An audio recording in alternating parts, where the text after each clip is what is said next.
what I didn't see coming back for a while was DVD. Blu-ray had been hot, and Hmm. and then more recently, though, we have started to see DVD come back a bit again as it cycles. That people are getting sick. They went out and paid for streaming, ad-free, disconnected from cable, and now they're all getting ads again. Or if they pay Hmm. a bunch extra not to get ads, and even when they pay extra, they still get ads. And so people are frustrated with that. So now they've turned back to physical media even more. Or even like when you buy a movie digitally, sometimes you still have to watch ads even though you paid for it and you own it. But then you find out, well, you don't really, you're not guaranteed to own it for life. They could get rid of it at any point, even though it seemed Right. like you wanted to own it. So a lot of people are angry and frustrated over that. So they're like, yeah, I want to own the physical copy. So they'll buy it and they'll keep it and they'll build up these physical media libraries again.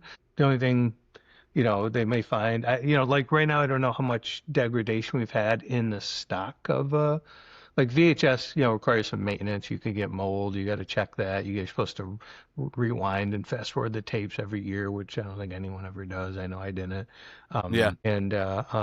Even if you're in a good, you got in a good dry place, you could still run into, getting some old, on the tapes. These, I think some of the early DVDs that were run on low quality stock, and have heard of some of them degrading. I haven't run into it too much myself. I do have some of my older DVDs. I do have a few VHS that I've hung on to. Blu-ray so far, no problems, including the BDRs.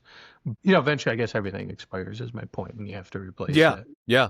At least with physical media, it's supposed to last 75, 80 years with DVD and Blu-ray. Most people, the product will outlive them most likely. So it sounds to me, one of my other questions for you is going to be about this shift to streaming and how you've navigated it. But from what you're telling me right now, it seems like, as far as you're concerned, and as far as the 30 plus years of your company, it's been an ebb and flow process, and it's Sure. only being helped with this feeling of nostalgia and this fatigue for streaming platforms that are basically converting to cable television and forcing ads down people's throats without an Yeah. extensive expense. How have you positioned SRS throughout these years to take advantage of this streaming process as best as possible, but also try to reinforce the physical media at the same time? Like what has been your strategy? Well, definitely, the longer in a field, the more you kind of become like an expert in the fields.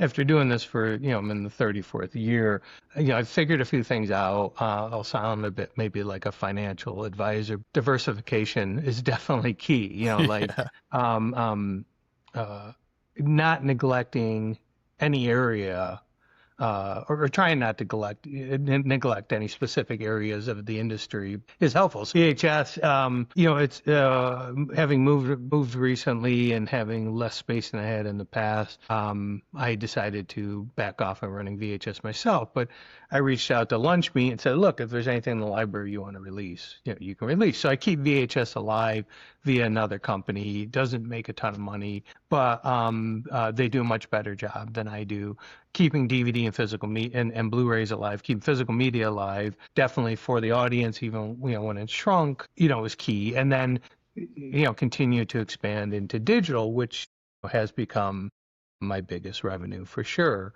So and that was a bit of a gold rush that is starting to dip, where they're getting pickier and Yeah. now places even like Amazon who carry everything in Tubi are turning stuff down. So definitely like constantly adjusting to what's happening in the market is the best way, to stay afloat.